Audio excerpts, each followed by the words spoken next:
Donc, bonjour à tous, je vais vous présenter les grandes lignes de MCP dans cette présentation. Je m'appelle Nassim Joudar et je suis consultant API et Data chez Naoplay. Donc, les trois grandes verticales du cabinet sont l'architecture cloud, l'API et la gouvernance API, avec une extension vers la cybersécurité. Donc, nous allons aborder plusieurs points. Euh, on va faire une brève introduction sur le contexte et l'apparition de MCP. Ensuite, on va s'intéresser un petit peu plus en détail à MCP. Et ensuite, on va se faire un petit cas d'usage tout au long de la présentation qui nous permettra justement d'argumenter et de montrer les avantages et inconvénients de cette solution. Ensuite, on va faire une courte démonstration. Et enfin, on parlera des opportunités de marché après, bien évidemment, avoir comparé MCP à d'autres solutions existantes. Donc, on va commencer par une citation d'Arthur Mensch qui dit qu'il y a un phénomène de saturation des performances. Nous sommes beaucoup plus ouverts au partage et à la personnalisation, au déploiement de notre technologie, là où nous n'avons plus le contrôle. L'idée, en fait, c'est que l'ensemble des modèles de langage génératifs ont globalement plus ou moins les mêmes performances sur les benchmarks, mais ce qui va être vraiment différenciant, ça va être la capacité des LLM à aller au-delà de leur usage premier. Donc, des LLM, il en existe différents, et comme on disait avant, ils sont tous capables globalement de comprendre une action que l'on souhaite réaliser, mais ils ne sont pas capables de les réaliser. Donc, on va s'intéresser au cas d'usage de la commande d'un taxi via un LLM pour essayer de mieux comprendre ce dont je vous parle. Donc, euh, ici, je demande à ChatGPT de me commander un taxi. Donc, je lui donne un petit peu de contexte. Je lui dis que je suis chez Naoplay, donc le cabinet, qui a une adresse, etc. Et je lui demande de rentrer à la maison. Donc, je lui donne déjà une partie du contexte. Ce qui est intéressant dans la réponse, c'est qu'il me dit qu'il peut m'aider à trouver un taxi, mais il ne peut pas me le commander directement. Il me demande aussi de confirmer, en tout cas de détailler le contexte en me demandant si je peux lui spécifier une adresse pour la maison, par exemple. Donc il a bien compris le sujet, il a bien compris mon objectif, mais il n'est pas capable de m'aider à le réaliser directement. Il ne peut pas le réaliser à ma place, il peut simplement m'accompagner dans la réalisation de cet objectif. Aujourd'hui, il serait complètement possible de permettre à un LLM d'interagir avec, par exemple, l'API Uber. Cependant, il y a un travail d'ingénierie à réaliser pour permettre au LLM de pouvoir passer une commande à l'API Uber. Il faut passer par une sorte de serveur d'intégration qui nous permettra de réaliser des appels directement au endpoint Uber, de gérer la sécurité, l'authentification, l'orchestration de tous les appels, donc passer la commande, prévenir quand le taxi est là, voilà, donc l'ensemble de la chaîne d'action que normalement l'utilisateur réalise. Euh, ce qui est un petit peu difficile dans ce cas-là, c'est que en fait, ce travail d'ingénierie où on va venir intégrer, interfacer des services tierces avec un LLM, vous demandez un très gros travail d'ingénierie et vont être très spécifiques à ce cas d'usage-là. Donc, ce qui est très intéressant avec MCP, c'est qu'il va venir répondre directement à ce problème-là. Avec MCP d'ailleurs, veut dire modèle contexte protocole. Et globalement, il a vocation à limiter le travail d'interopérabilité des LLM avec des outils ou des intégrations tierces. Donc, c'est donc trois piliers, modèle, contexte et protocole. Donc, c'est un protocole, certains emploient le terme protocole, d'autres emploient le terme de serveur. Mais globalement, c'est un SDK, donc un toolkit qui est proposé par Anthropic, donc l'entreprise qui met à disposition le LLM Claude. Donc, le principal objectif, c'est justement d'éviter la répétition des travaux d'intégration des LLM. Donc le modèle, c'est notre LLM, donc c'est GPT, Claude, Cursor, DeepSeek. Notre contexte, ça va être tout ce qu'on va donner au LLM pour qu'il puisse réaliser les actions qu'il souhaite réaliser. Donc la mémoire utilisateur, donc typiquement l'adresse de ma maison rentre dans la mémoire utilisateur, donc je la donne une fois, elle reste en mémoire. Des données métiers, comme pour des cas d'usage spécifiques, voilà, on pourrait avoir besoin d'envoyer des emails, d'avoir accès à des plannings, etc. L'état de l'environnement, donc peut-être que certains cas d'usage demandent de connaître la météo, des géolocalisations, etc. Ou encore des instructions de système persistantes qui vont servir à toute l'orchestration euh, des outils, la sécurisation, l'authentification, etc. Enfin, le protocole, c'est comment est-ce que le modèle va interagir justement avec ces outils. Donc, on a tout un tas de règles qu'on peut formaliser afin de restreindre les autorisations du modèle ou fixer un protocole d'action très précis que le LLM doit réaliser. Donc, en fait, ça va nous permettre de venir un peu casser l'architecture monétique traditionnelle qu'on pourrait retrouver autour des LLM. Euh, mais on va directement passer à la prochaine slide pour s'intéresser plus en détail à l'architecture, histoire que vous puissiez bien avoir cette vision générale sur l'architecture. Donc, au milieu, on va avoir donc nos serveurs MCP qui, eux, justement, vont pointer vers un modèle. Ce modèle qu'on peut voir sur la gauche de l'illustration, c'est justement notre LLM qui lui va pouvoir s'intégrer avec des sources de données. Typiquement, si jamais on a un assureur et qu'on a envie de connaître, d'enrichir notre réponse avec la donnée client, bah écoutez, on peut donner tout un protocole à suivre pour aller consulter ces données clients. On peut avoir N sources de données. On peut aussi avoir accès à des services, hein. Donc typiquement, sur notre exemple de tout à l'heure, passer par l'API Uber via un serveur MCP pour réaliser notre commande. Donc c'est vraiment ce qui est très intéressant, c'est aussi que toutes ces briques sont modulaires. Elles constituent des modules en soi qui sont réutilisables.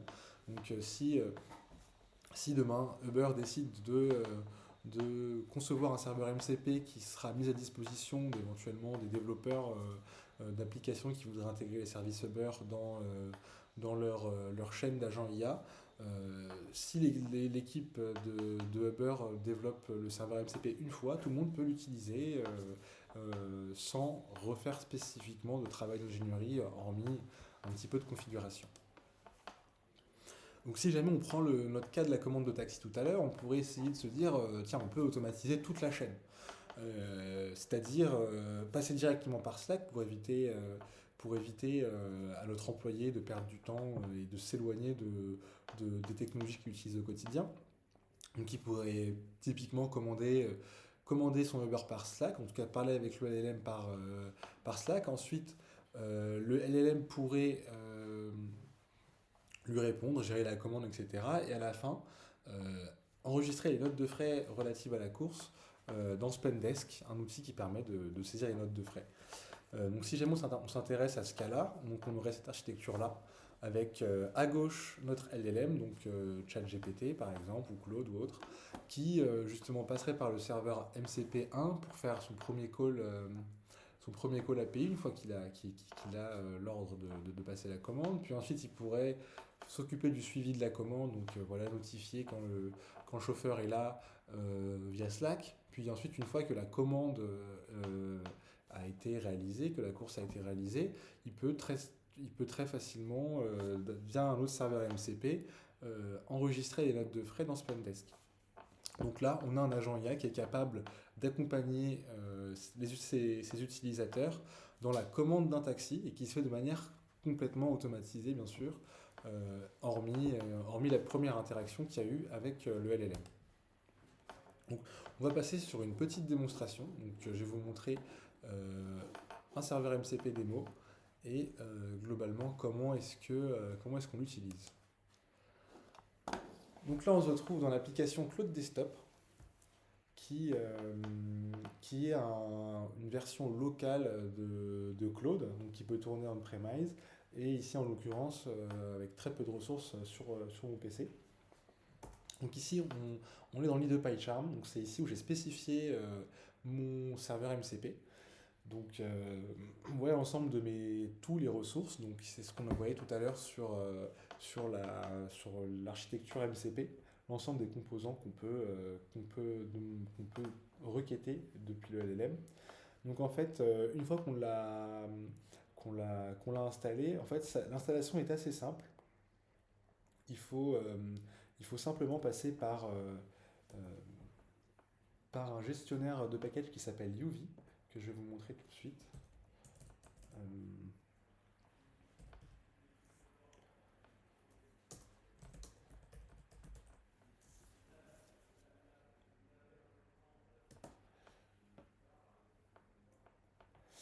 Donc ici on se retrouve sur la page officielle. Donc MCP du coup c'est un SDK comme je vous disais tout à l'heure. Il existe en Python et en Java. Donc ici on a l'ensemble des commandes à réaliser pour mettre en place le serveur MCP. Donc on utilise le gestionnaire de package UV qui est assez similaire à pip pour ceux qui sont familiers de Python et de son gestionnaire de package. Donc ici on a l'ensemble des commandes à réaliser pour pouvoir installer le serveur. Ensuite, on a aussi la configuration qui se fait automatiquement grâce à cette commande mcp install. Donc ça vous permettra de faire connaître à Claude la localisation de votre serveur MCP. Donc je vais pouvoir vous montrer assez rapidement comment il se configure.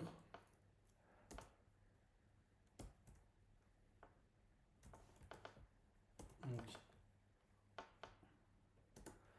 donc ici, on se retrouve vraiment dans le fichier d'installation de Claude. Donc il y a un fichier qui s'appelle claude-desktop-config.json qui lui en fait nous permet de spécifier l'emplacement de nos scripts MCP et ensuite Claude pourra de lui-même aller consulter ses serveurs.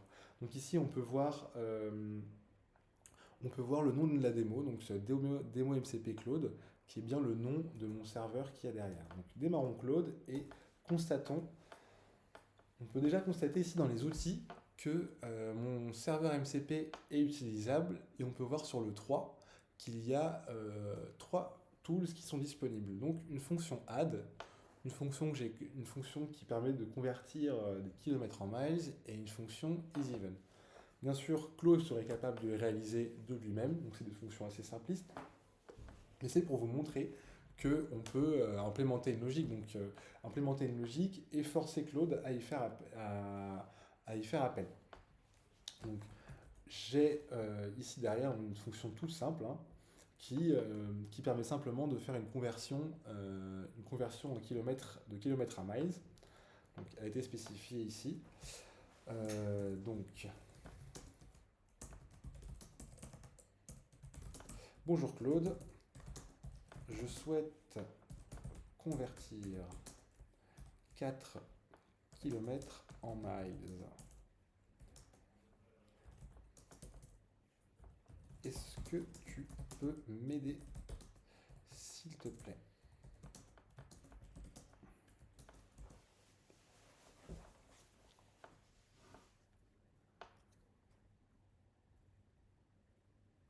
Donc là, il nous demande si on peut lui donner l'autorisation de passer par le serveur MCP démo afin d'utiliser la fonction qu'on a conçue et qu'on a définie à l'intérieur. Donc je l'autorise pour cette fois-ci.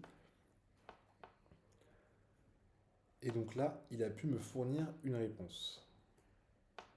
Donc voilà, on voit qu'en entrée, il a fourni un fichier JSON, mon input, et qui peut me redonner l'output de mon outil MCP. Donc voilà pour cette démonstration. Donc vous voyez, c'est assez facile à mettre en place et l'implémentation de tools est assez rapide. Bien sûr, qui dit nouvelle technologie dit aussi cyberdéfense. Hein. Il faut toujours avoir en tête que l'implémentation de nouvelles briques technologiques demande aussi un effort de cybersécurité. Donc voilà quelques vulnérabilités qui ont été identifiées par Rakesh Goel, hein, donc une personne qui fait beaucoup de veille de sécurité sur LinkedIn. Donc voilà une de ces illustrations. Je vous invite à aller consulter son profil parce que cette image date d'il y a à peu près un mois, donc d'avril 2025. Donc il y a sûrement eu des nouvelles choses. Et bien sûr, c'est simplement pour que vous ayez à l'esprit que cette solution comporte aussi des règles, des risques de cybersécurité et qu'il y a des règles à mettre en place pour éviter toute surprise. Donc si jamais on devait comparer MCP à d'autres approches, il y a une entreprise qui s'appelle notamment Langchain qui a comme spécialité de fournir des frameworks, des agents, des outils IA. Donc on a aussi OpenAI qui propose des plugins qui permettent d'intégrer des outils ou des sources tierces de données dans le chat GPT. Et on pourrait aussi avoir une autre approche, c'est celle de tout faire ad hoc, from scratch, avec un wrapper de LLM qu'on appellerait et des API REST justement dont on orchestrerait les flux, les appels, l'authentification, la sécurité. Mais dans ce cas-là, dans le dernier cas de l'API REST, il y a cette difficulté derrière à être interopérable et à porter justement notre solution à d'autres outils ou à d'autres bases de données. Donc ça demande un gros travail d'ingénierie. Concernant les deux solutions du milieu, Langchain et ChatGPT, les plugins ChatGPT, ce sont des solutions qui sont payantes sous licence et où la plupart du temps on va connaître l'input, l'output, mais on ne sait pas trop ce qui va se passer à l'intérieur, c'est un petit peu une boîte noire. En tout cas, MCP propose une forte interopérabilité et surtout le côté modulaire et réutilisable. Euh, donc là, voilà, vous pouvez avoir quatre approches pour enrichir vos LLM en les transformant en agents IA, en les interfaçant avec des outils ou des nouvelles données. Mais ce qui est vraiment intéressant avec MCP, c'est vraiment le fait de pouvoir réutiliser les solutions et d'avoir cette facilité de mise en place. Des opportunités stratégiques pour chacun de nos auditeurs, justement, vous pouvez vous poser la question de, de, de workflow IA que vous pouvez mettre en place pour automatiser des métiers, pour venir avec des bibliothèques d'agents déjà prêtes qui pourraient servir vos clients ou vos cas d'usage métier. Donc s'il y a tout un tas de nouveaux champs des possibles qui s'ouvrent avec MCP et sa forte interopérabilité. Donc je vous invite à vous renseigner sur le sujet et je vous remercie pour votre écoute et je vous dis à bientôt. N'hésitez pas à nous contacter si vous avez la moindre question sur la mise en place de l'architecture MCP. On sera ravis de vous écouter.